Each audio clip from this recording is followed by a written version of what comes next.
ठीक। नए टॉपिक्स में, नए अध्याय में, नए लेसन में आपका स्वागत है। और ये जो लेसन है इससे अक्सर एग्जाम में खास करके आगे देखेंगे कि जो वेव्स हैं, तरंग हैं, उसके बारे में काफी पूछे जाते हैं। तो सबसे पहले समझते हैं कि भूकंप। आज जो हम पढ़ने जा रहे हैं वो है भूकंप। और आप जानते हैं कि भूकंप होता क्या है। शायद जो नए लोग होंगे, जो 10 साल के आसपास के होंगे, उनको नहीं पता होगा, लेकिन शायद 2016-17 में भूकंप आया था। तो हमको लगता है कि लगभग सारे लोग भूकंप के बारे में जानते होंगे। जो छोटे होंगे वो कुछ अब बड़े हो गए होंगे, तो भूकंप के बारे में मालूम होगा। पटना में तो लोग कुछ दिन के लिए गांधी मैदान में अपना डेरा डंडा डाल दिए थे। और इस तरह से लगभग जो भी मैदान था, लोग वहां पर अपने घर बार छोड़ छोड़ करके और सब लोग बाहर जा करके रहते थे। क्यों? क्योंकि ये बहुत खतरनाक है, घर के घर गिरा देता है। ठीक है, तो सबसे पहले जानिए भूकंप होता क्या है। जब देखिए इसके नाम में ही इसका परिभाषा छुपा हुआ है, इसका डिफिनेशन छुपा हुआ है। भू मतलब धरती और कंप मतलब कंपन। धरती में जो कंपन होता है उसको हम लोग भूकंप कहते हैं।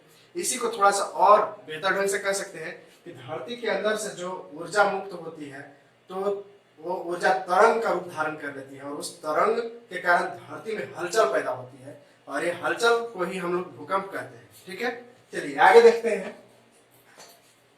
देखिए धरती में भूकंप कहीं न कहीं से शुरू होता होगा। तो जहां से शुरू होता है धरती के नीचे, ठीक है, धरती के नीचे, ऊपर नहीं, धरती के नीचे, तो जहां से शुरू होता है उसको हम लोग कहते हैं फोकस। क्या कहते हैं? फोकस।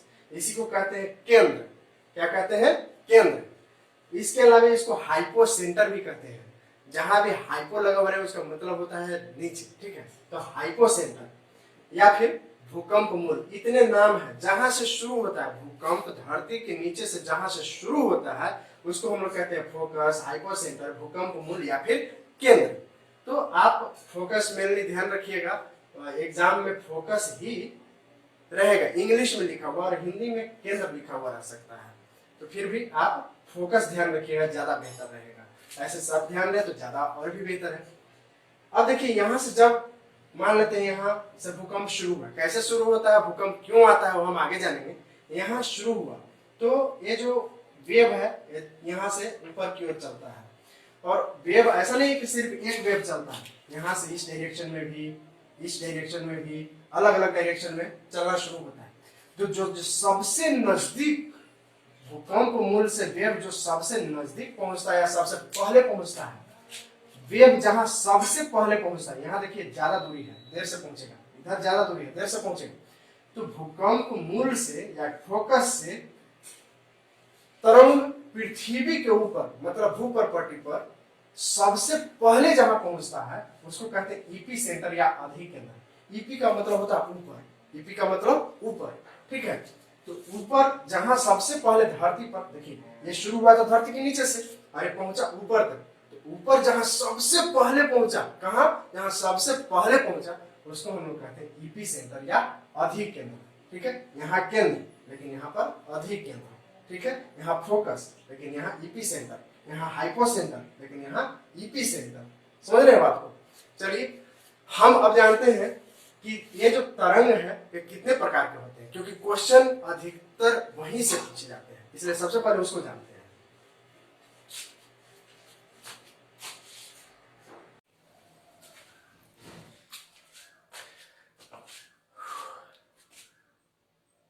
चलिए अब बात करते हैं भूकंपीय तरंगों की।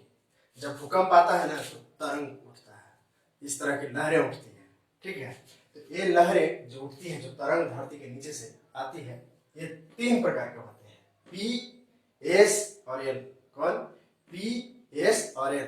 तो सबसे पहले जानते हैं पी वेव के बारे में। ठीक है, पी वेव को प्राइमरी वेव भी कहते हैं, पी वेव को प्राइमरी वेव भी कहते हैं। प्राइमरी वेव को हिंदी में प्राथमिक तरंग कहते हैं। ठीक है, अच्छा इसको प्राइमरी वेव क्यों कहते हैं? क्योंकि सबसे पहले, देखिए ये जो है ना, जैसे ही भूकंप यदि आया, भूकंप यहाँ से आया हाइपो सेंटर से या फोकस से, और इसको ईपी सेंटर तक सबसे पहले जो पहुंचता है ना, ये है पी वेव, प्राइमरी वेव। इसीलिए इसको कहते हैं प्राथमिक तरंग। सबसे पहले आया, नाम दे दिए। ठीक है, जैसे कैसे क्लास में जो सबसे फर्स्ट आता है तो 1 रोल नंबर पे रहता है, सबसे फर्स्ट आया तो प्राथमिक तरंग बोल दिए, प्राइमरी वेव बोल दिए, ठीक है। अच्छा, ये सबसे पहले आता क्यों है? ये इसका स्पीड जो है ना बाकी सबसे अधिक होता है। जैसे इसका स्पीड होता है 8 किलोमीटर पर सेकंड। कितना? 8 किलोमीटर पर सेकंड, ठीक है। और जबकि इसका होता है 4 किलोमीटर पर सेकंड, नहीं तो 1.5 से 3 किलोमीटर में पहुंच जाता है, ठीक है। मतलब 1.5 से ये तो 1.5 से 3 किलोमीटर पर सेकंड स्पीड है इसका, मतलब इसका सबसे कम है। इसका सबसे अधिक तब इसका और तब फिर इसका। 8 किलोमीटर, 4 किलोमीटर और 1.5 से 3 किलोमीटर, सबसे कम उसका, ठीक है। तो इसीलिए इसको कहते हैं प्राथमिक तरंग, ठीक। अच्छा, इसको कहते हैं पुश वेव भी। इसको ऐसा क्यों कहते हैं? दरअसल ये जो है, जिस तरह से आप पढ़े होंगे फिजिक्स में कि जिस तरह से आप फिजिक्स में पढ़े होंगे कि हम लोग जब बोलते हैं या कोई भी ध्वनि कैसे संचरण करता है, एक जगह से दूसरी जगह कैसे जाता है, तो देखिए मॉलिक्यूल को ठेलता है, ठीक है। यहाँ मॉलिक्यूल है, यहाँ से आप बोले ये ठेला, फिर ये सघन से क्या होता है, विरल हो जाता है, फिर सघन होता है, ठीक है। इसको ऐसे समझिए, ये जो प्राथमिक वेव है ये कैसे पहुंचता है इसको समझिए। आप देखते होंगे जोंक देखे हैं, पानी वाला जोंक, वो कैसे करता है? ये वो जो है क्या करता है कि शरीर को सिकुड़ता है, ठीक है, सिकुड़ के छोटा कर लेता है और फिर थुथुनवा क्या करता है, आगे रुकता है और पोंछिया पीछे से फिर से खींच लेता है, तो फिर छोटा हो जाता है, फिर लंबा होता है, फिर छोटा होता है, फिर लंबा, फिर छोटा। तो ये जो जमीन के नीचे से आता है ये वाला वेव इसी तरह से आता है, सिकुड़ता है, फैलता है, सिकुड़ता है, फैलता है, ठीक है। ये प्राथमिक वेव है, समझ रहे हैं इसको? तो इसीलिए इसको पुश वेव कहते हैं। क्या कहते हैं? पुश वेव, ठीक है। धक्का देता है, धक्का देता है, धक्का देता है। चूंकि ये धक्का साउंड के जैसा देता है, जिस तरह से साउंड होता है, जो आवाज होता है वो अनुदैर्ध्य तरंग माना जाता है। तो इसीलिए इसका प्रकृति माना गया, नेचर, इसका नेचर क्या है? साउंड की तरह है। तो साउंड की तरह तो इसको कहा गया कि ये जो है तरंग, ये अनुदैर्ध्य तरंग है। कैसा तरंग है? अनुदैर्ध्य तरंग, ठीक है। अच्छा, इसको आप ऐसे भी समझिए, आप जब बाइक नए नए खरीदते हैं ना, अगर गर्लफ्रेंड है आप पीछे बैठा लेते हैं, उसके बाद जहां ना भी मन है ना वहां भी डिस्क ब्रेक तो अब सभी बाइक में आता है, मारे हटाक से ऐसे, ठीक है, फिर ऐसे, फिर ऐसे, फिर ऐसे। तो जो डिस्क ब्रेक वाला आप काम करते हैं ना, यही है अनुदैर्ध्य तरंग। मतलब प्राइमरी वेव की प्रॉपर्टी है कि इस तरह से होता है, ठीक है। ये प्राइमरी वेव का प्रॉपर्टी है। अब देखिए, ये जो है सबसे कम खतरनाक है। पहुंचता तो सबसे पहले है लेकिन सबसे कम खतरनाक है। क्यों?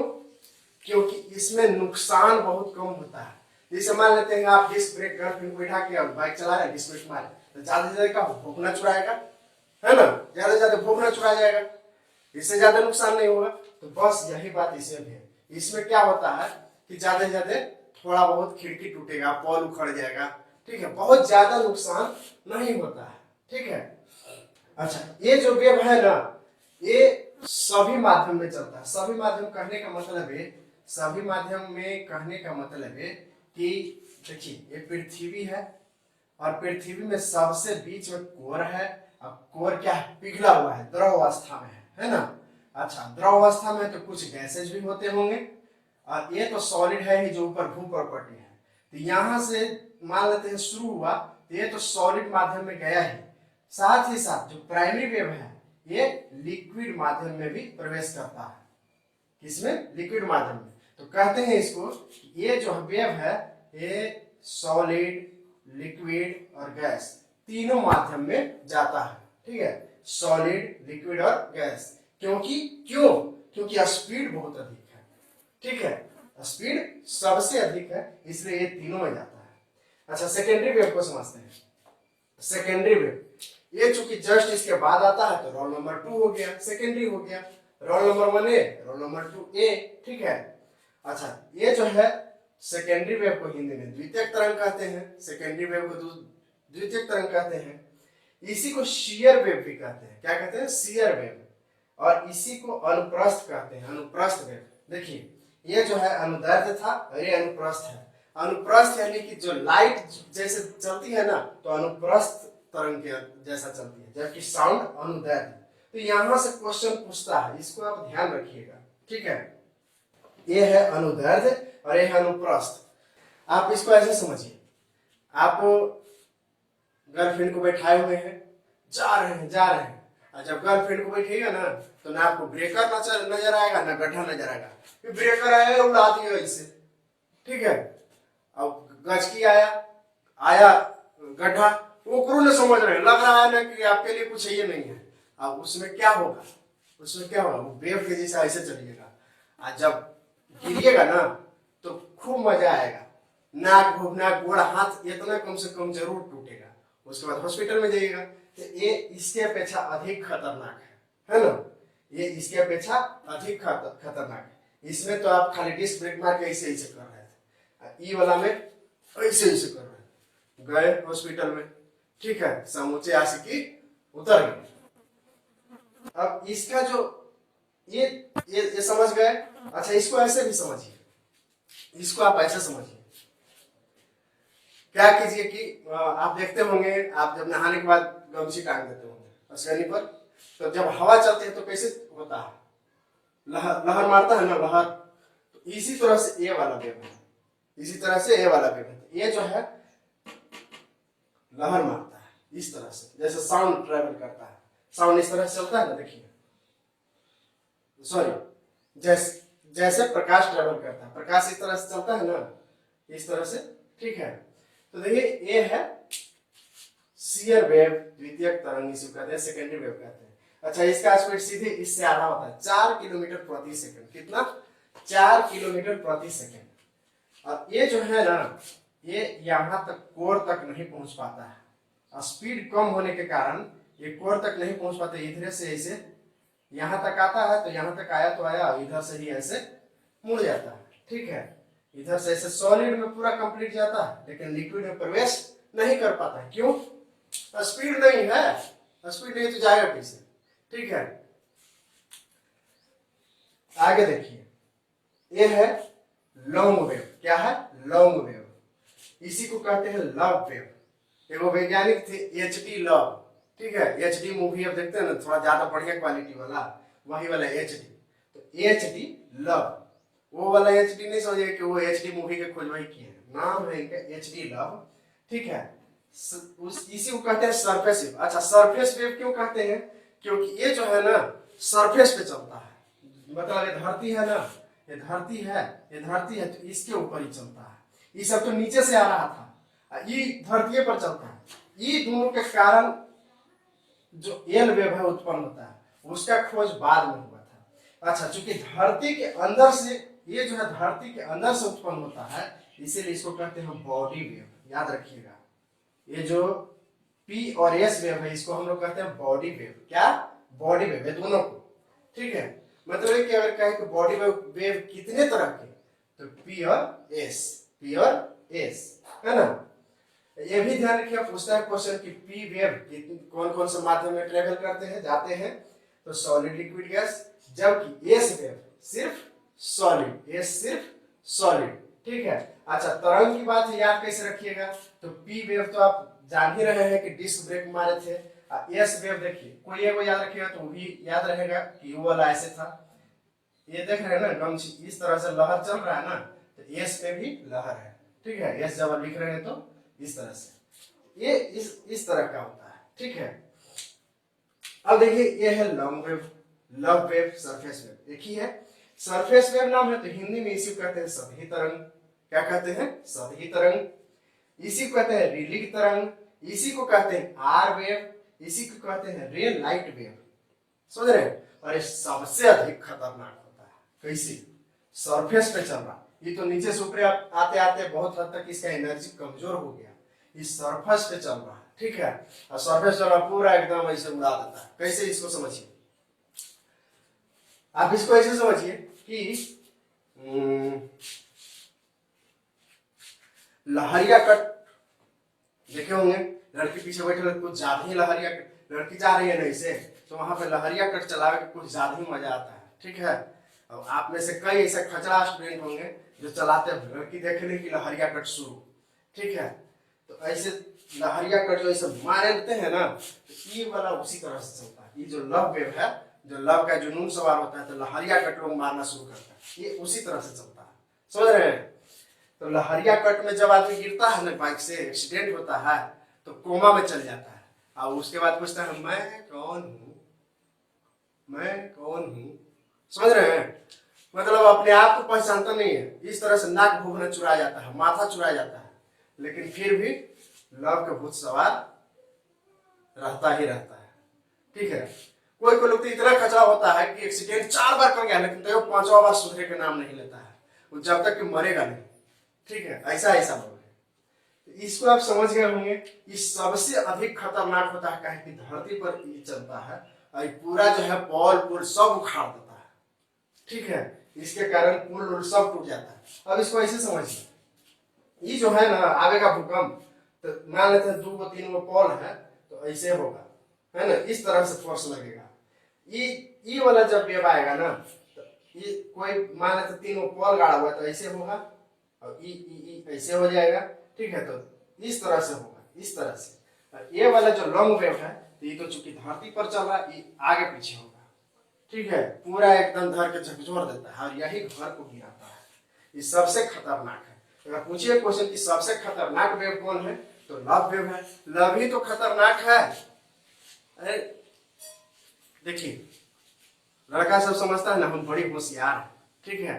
गर्लफ्रेंड मिल गई, अब दिन रात टाइम पास किए जा रहा है, किए जा रहा है, कभी फोन पे तो कभी घुमाने में, पैसा भी खर्चा, समय भी। अच्छा, लड़कियां सब बड़ी होशियार होती है। वो क्या करती है कि घूमती तो लड़का संग है, लेकिन जब शादी के बाद आता है तो करती है, जानती है कि हमारे बाबू खोज के नौकरिया वाला दे देगा, तो वो लड़का छोड़ के शादी कोई और से कर लेते हैं। ये बेचारा जो है ना, ले तड़प तड़प के इस दिल से आह निकलते रही, ऐसा सदमा में जाएगा कि गनवा भी नहीं गाता है। ठीक है? तो इसलिए ये सब चीज से बच के रहिए, पढ़िए। अरे सोचे वाला बात यह है कि जो लड़की आपसे अट्रैक्ट हो सकती है वो किसी और से क्यों नहीं हो सकती है? ऐसा ना है, ऐसा थोड़े है कि आप जो है मंगल ग्रह से आए हैं, भाई मंगल ग्रह पर इनका बड़का प्लॉट है इनके बाबूजी का, इन्हीं से फंसेंगे, चाहे शाहरुख खान जैसा। अरे शाहरुख खान जैसे आप होंगे, और भी तो लोग हैं।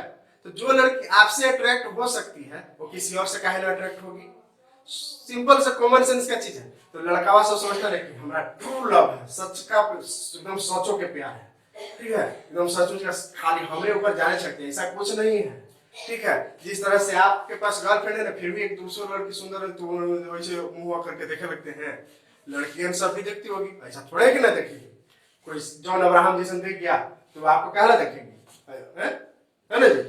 तो ये सब दिमाग में मत पालिएगा भूत की ट्रू लव है, ट्रू लव वगैरह कुछ नहीं होता है। दुनिया में सिर्फ और सिर्फ माँ का प्यार ही सच्चा है, इसके अलावा बाकी सब स्वार्थ पर टिका हुआ है, किसी न किसी मतलब से टिका हुआ है। माँ ऐसी, माँ का प्यार ऐसा नहीं कि आप माँ को 4 बात भी बोल दीजिएगा ना, फिर भी वो बददुआ नहीं देगी, वो आपको आशीर्वाद भी देगी, आशीर्वाद ही देगी। ऐसा होता है। लेकिन बाकी सबको जरा देखिए तो कड़वा बोली बोल के समझ में आ जाएगा तुरंत, है ना? न तो टेस्ट करके देखिए कि कड़वा बोली बारी बारी से सबको बोलिए, समझ में आ जाएगा कि कौन कितना पानी में है। तो माँ के प्यार से सच्चा कुछ नहीं होता है। इसीलिए पढ़ने पर ध्यान दीजिए। ना पढ़िएगा ना, टाइम पास कीजिएगा, उसका तो बाबूजी खोज के शादी कर दे नौकरी वाला से, आपका क्या होगा? आपको तो न मिली आलिया भट्ट, और नौकरी ना लगेगा तो बाद में मिलेगी कालिया भट्ट। समझ रहे हैं? चलिए, ये था प्राइमरी वेव, सेकेंडरी वेव और लॉन्ग वेव या लव वेव। चलिए इसको और थोड़ा सा आप समझते हैं। जो एग्जाम में पूछता है थोड़ा सा अब क्वेश्चन अलग टाइप से पूछता है।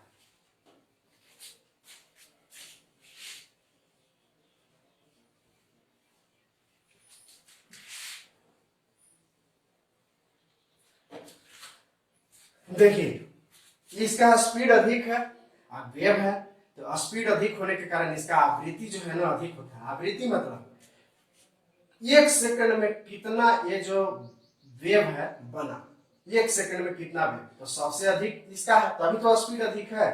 ठीक है? समझ रहे हैं? तो ये आवृत्ति क्या होता है इसका? आवृत्ति अधिक,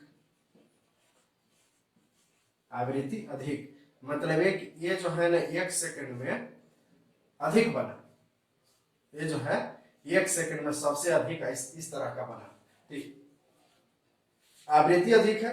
अच्छा, इसका जो वेवलेंथ है ना, इसको कहते हैं वेवलेंथ, ये कम रहेगा, इसको कहते हैं वेवलेंथ या तरंग दैर्ध्य। तरंग दैर्ध्य, तरंग दैर्ध्य इसका कम रहेगा। जिसका आवृत्ति अधिक रहेगा ना, तरंग दैर्ध्य ऑटोमेटिक कम रहेगा। समझ रहे हैं? आवृत्ति अधिक, तरंग दैर्ध्य कम। किसका? पी का। अच्छा, इसका इससे अधिक होता है, इससे अधिक होता है। इसका तरंग दैर्ध्य या आवृत्ति कहिए, आवृत्ति इससे अधिक होता है। ये जो है थोड़ा सा बड़ा रहेगा। ठीक है, ये जो है थोड़ा सा बड़ा रहेगा उससे। ये देखिए 1 सेकंड में इतना मैंने पार किया, 1 2 3 4 5 6। ये देखिए 1 2 3 है ना, 1 2 3, ये कम पार किया। कहा 6 है, 3 ही पार कर रहा है। तो इसका आवृत्ति क्या हो जाएगा? इसके अपेक्षा आवृत्ति पी के अपेक्षा कम, पी के अपेक्षा कम, है ना। और तरंग दैर्ध्य,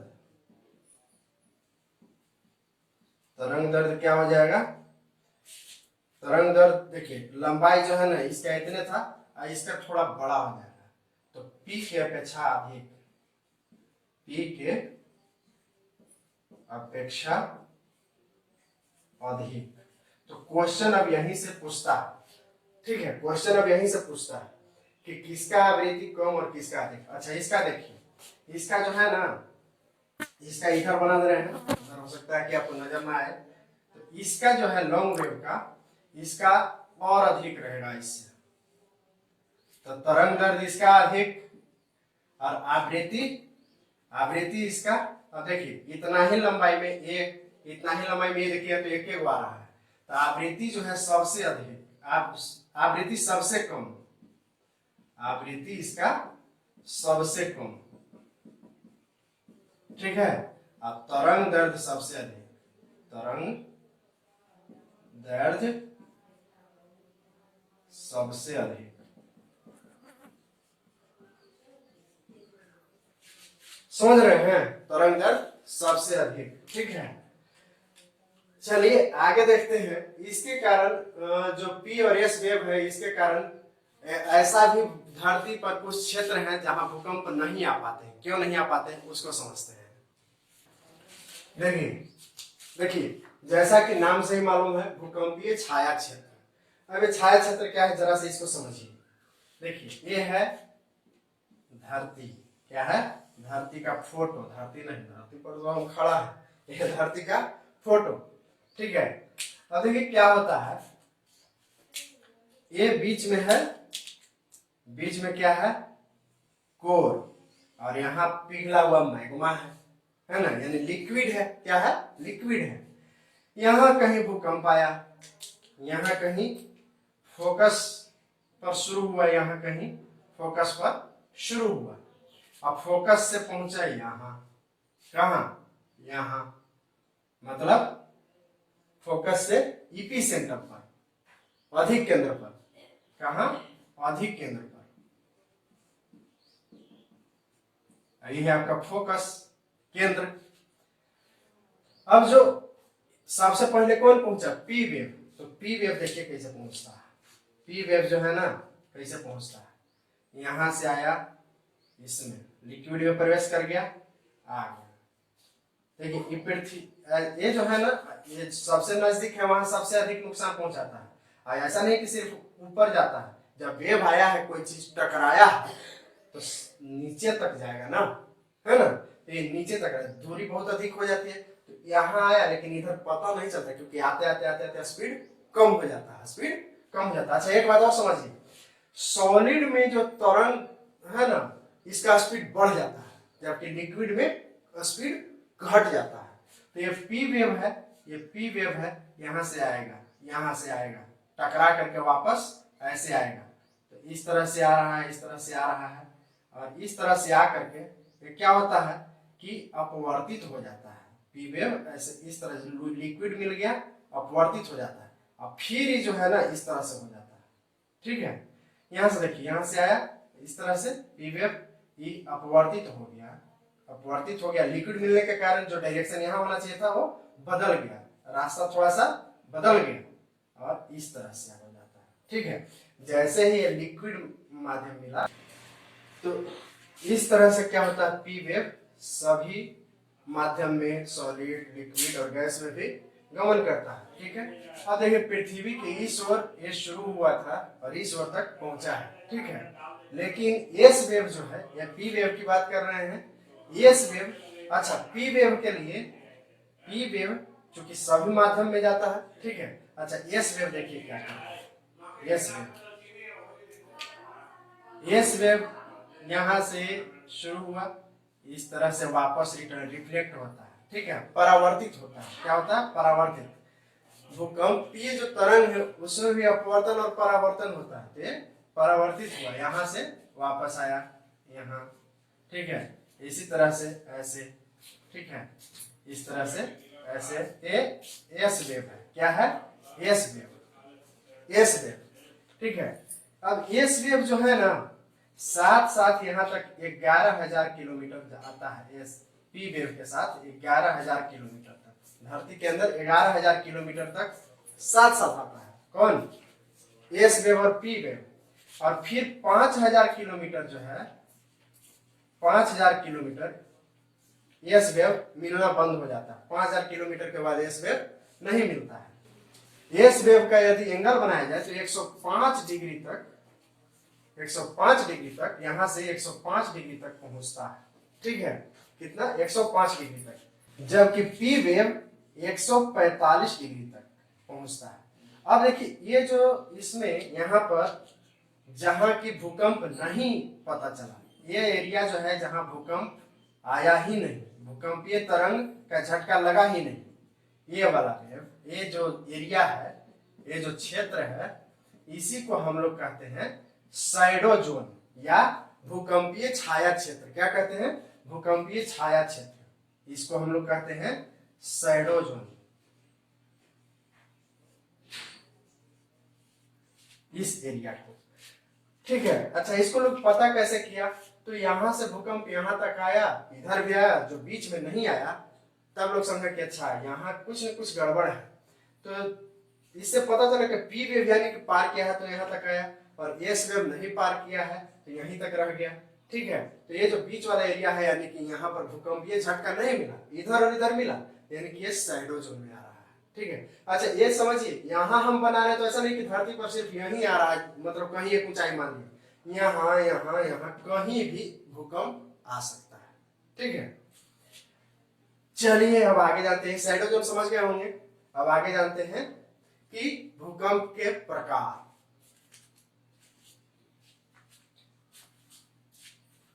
अच्छा एक बात और समझिए, एल वेव का जिक्र नहीं किए हैं, क्यों, क्योंकि एल वेव सतह पर चलता है। कहाँ, सतह पर चलता है ना। और एल वेव कैसे चलता है, ध्यान रखिए, लहरिया कट की तरह, जैसे लहरिया कट। देखिए भूकंप का प्रकार, गहराई के आधार पर, मतलब कितना गहराई से भूकंप शुरू हुआ है, इस आधार पर 3 भागों में बांटा गया। ठीक है, तो 3 भाग में बांटा गया। पहला जो भाग है वो है ऊपरी, ठीक है, ऊपरी। दूसरा है मध्यवर्ती, क्या, मध्यवर्ती, ठीक है। और तीसरा है गहरा या पतालीय, गहरा या पतालीय इसी को कहते हैं। ये जो शुरू होता है ना ऊपरी, जो ये शुरू होता है 0 से 50 किलोमीटर के अंदर में, धरती के अंदर 0 से 50 किलोमीटर के बीच में शुरू होता है। ठीक है, तो इसीलिए ऊपरी कहते हैं। कम गहराई में शुरू होता है। मध्यवर्ती वाला जो है ये 50 से लेकर 250 किलोमीटर के बीच, कितना, 50 से लेकर 250 किलोमीटर के बीच स्टार्ट होता है, मतलब इसका केंद्र बनता है, फोकस बनता है। और ये जो है गहरा या फिर पतालीय, गहरा या फिर पतालीय, ये 250 से लेकर के और उसके आगे कुछ भी लगभग 750 किलोमीटर के नीचे इसका केंद्र बिंदु बनता है, फोकस बनता है। तो इसीलिए इस आधार पर, गहराई के आधार पर 3 भाग में बांटा गया है। ठीक है, चलिए आगे देखते हैं।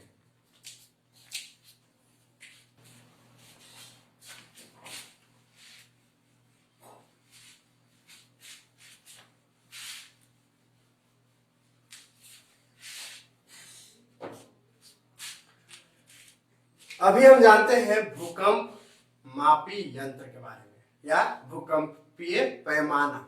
ठीक है, मापक या स्केल। देखिए ये 3 तरह का होता है। पहला जो स्केल है, भूकंप कितना विनाशकारी है, कितना अधिक आया, ये मापने के लिए 3 तरह के यंत्र आज तक कह लीजिए कि जनरली यूज होते रहे हैं। सबसे पहला है रॉसी फेरल। क्या? Rossi Feral. ठीक है, रॉसी फेरल ये सबसे पुराना है, अब इसका इस्तेमाल नहीं होता है। इसके बाद दूसरा है मार्केली। क्या? मार्केली। ये जो है ना, इसका जो मतलब पैमाना है ये 1 से लेकर के 12 तक है। कितना? 1 से लेकर 12 तक। अच्छा, ये जो है अब नहीं इस्तेमाल किया जाता। क्यों? क्योंकि अनुभव के आधार पर था। जैसे यहाँ आज भूकंप आया, ठीक है, अब भूकंप आया तो यहाँ देख लिया कि अच्छा इस तरह इतना विनाश हुआ। अब अगर आगे कभी कहीं पर इसी तरह का हुआ, मान लेते कि आज यहाँ भूकंप आया, ठीक है, और भूकंप आया, उसको अपने अनुभव के आधार पर दिया कि ये जो है भूकंप की तीव्रता 3 थी। कहीं और भूकंप आया और सेम नुकसान हुआ है, तो उसको भी नाम दे, उसको भी कहा जाए कि 3 स्केल का भूकंप आया। मतलब विनाश कितना हुआ है इस आधार पर मार्किंग होता है। ठीक है, तो इस तरह से इसका मार्केली स्केल का इस्तेमाल होता है। ये अनुभव सबके बस की बात नहीं थी, कुछ खास अनुभवी लोग ही इसको माप सकते थे और उसे भी उतना स्पष्ट नहीं हो सकता था। यह था मार्केली स्केल। इसके बाद आया मार्केली स्केल के बाद आया रिक्टर पैमाना।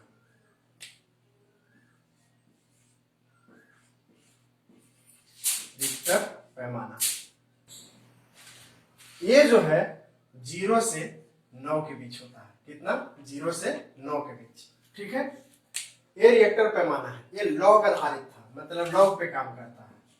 ठीक है, जो मैथ का लॉग पढ़ते होंगे उस पर आधारित है। अच्छा, इसमें जो है मापना आसान है। ये देखिए इसका जो यंत्र बना है ना, बहुत आसान कहिए कि एक विधि से बनाया गया है। आप देखते होंगे जब घर बनता है ना तो साहुल सूता लटका देते हैं ना। अब ये क्या करता है कि इसी तरह से मान लीजिए स्टैंड है, यहाँ इधर स्टैंड है, ये इस तरह के साहुल सूता ये भी लटका देता है और यहाँ एगो नीब लगा देता है। क्या? नीब। अब जैसे भूकंप आता है ना तो ऐसे हिलता है। ठीक है, हिलता है तो क्या बनाएगा? वेव बनाएगा। इसके कागज लगाया हुआ रहता है, कागजवा जो है इधर से उधर की ओर चक्का पर फेंट के रहता है, कागजवा जाना शुरू करता है और इस तरह से कितना भूकंप आया तो ग्राफ तैयार करता है। क्या? ग्राफ तैयार करता है। ये रिएक्टर पैमाना। ठीक है, तो ये जो मशीन है इसको कहते हैं सिस्मोग्राफ। क्या कहते हैं? सिस्मोग्राफ। ये जो ग्राफ बना, ये जो पैमाना हो कितना, ठीक है, तो ये पैमाना को हम लोग रिएक्टर कहते हैं। जो मशीन है उसको सिस्मोग्राफ और पैमाना को रिएक्टर। ठीक है, इसको ऐसे समझिए, मान लेते हैं कि आप डेली दूध मान लेते हैं आप जाते हैं कहीं दूध लेने। ठीक है, तो दूध लेने जाते हैं और आपको देता है गिलास से दूध। तो जो गिलास हुआ वो यंत्र हुआ सिस्मोग्राफ, और उसमें कितना दूध हटा, 1 किलो, 2 किलो, आधा किलो, तो जो मापक है कि केजी, कितना केजी, वो हुआ रिएक्टर। तो जब भी भूकंप आता है तो हम लोग कहते हैं कि 3 रिएक्टर का या 4 रिएक्टर का, अखबार में आप पढ़िएगा तो इस तरह के है रिएक्टर। अच्छा, ये जो है 0 से 9 6.2 रिएक्टर सबसे मतलब ये विनाशकारी माना जाता है, और ये इसके बाद वाला और भी अधिक विनाशकारी माना जाता है। इसके पहले तक कुछ साधारण माना जाता है, उतना जान माल के नुकसान नहीं होता है, लेकिन 6.2 से माना जाता है कि विनाशकारी है। ठीक है, और साथ ही साथ ये जान लीजिए कि 0 से 1 और या फिर 1 से 2, 2 से 3, तो 10 गुना अधिक पावरफुल होता है। जो ये जो है 1 से 2 देखने में लग रहा है, ये 10 गुना अधिक पावरफुल वेव होता है। मतलब भूकंप 10 गुना अधिक पावरफुल भूकंप होता है। जैसे अगर कहा कोई कि आज 4 रिएक्टर का पैमाना है, 4 रिएक्टर का भूकंप था, यानी कि जो भी था, अब अगर कहीं कोई 5 रिएक्टर का था तो जो विनाश हुआ उससे 10 गुना अधिक विनाशकारी यानी कि था। ठीक है, चलिए ये था पैमाना। ठीक है, यहां से भी क्वेश्चन पूछता है। अब चलिए इसके आगे हम लोग नेक्स्ट क्लास में पढ़ेंगे। आज जो हमने पढ़ाया वो था भूकंप क्या है, भूकंप में जो कितने तरह के तरंग होते हैं, जिसमें पी एस एल बताए। ठीक है, पी यानी कि प्राइमरी वेव, एल यानी कि सेकेंडरी वेव, और एस पी यानी कि प्राइमरी वेव, एस यानी कि सेकेंडरी वेव, और एल यानी कि लब वेव या लॉन्ग वेव। ठीक है, पी वेव सबसे कम खतरनाक होता है, एस वेव उससे अधिक खतरनाक होता है, एल वेव उससे भी अधिक खतरनाक होता है। पी वेव को समझने के लिए हम एग्जांपल दिए थे कि आप बाइक चला रहे हैं, डिस्क ब्रेक मारे, अब पीछे कोई बैठी हुई है, वो मुंह घूमना उड़ा गया, तो ये है पी वेव, ऐसे होते हैं। ठीक है, डिस्क ब्रेक मारे एकाएक ऐसे हुए, फिर ऐसे हुए। जो एस वेव है वो क्या है कि पीछे बैठी हुई है गर्लफ्रेंड, और ब्रेकर आया या फिर गड्ढा आया, पूरा एकदम मारे हुए हैं, लहरिया कट, तो एस वेव है। ठीक है, एल वेव क्या है कि लहरिया कट जो बाइक चलाते हैं वो एल वेव है। ठीक है, इतना समझ गए। पी वेव साउंड की तरह वेव होता है, इसीलिए उसको कहते हैं अनुदैर्ध्य। एस वेव लाइट की तरह होता है, इसीलिए उसको कहते हैं अनुप्रस्थ। ठीक है, पी और एस वेव जो है बॉडी वेव है, क्योंकि धरती के अंदर से आता है, इसीलिए इसका नाम दिया गया बॉडी वेव। और एल वेव सबसे अधिक विनाशकारी होता है, लव वेव सबसे अधिक, एस वेव पी वेव सबसे कम, एस वेव उससे थोड़ा अधिक, और एल वेव सबसे अधिक विनाशकारी। ठीक है, फिर हम बताएं शैडो जोन कि पी और एस वेव के कारण कैसे शैडो जोन बनता है। उसके बाद फिर भूकंपीय पैमाना बताएं। क्या बताएं? भूकंप मापने का पैमाना। ठीक है, जिसमें हम बताएं कि जो रिएक्टर स्केल है, रिएक्टर स्केल में अब मापा जाता है, जो भूकंप का तीव्रता है वो रिएक्टर स्केल में मापा जाता है। और यह भी बताएं कि सिस्मोग्राफ किस तरह का होता है। तो इस तरह से अब कल पढ़ेंगे भूकंप का वैश्विक वितरण। ठीक है, और साथ ही साथ कुछ और बातें जानेंगे भूकंप के बारे में। मिलते हैं फिर अगले क्लास में।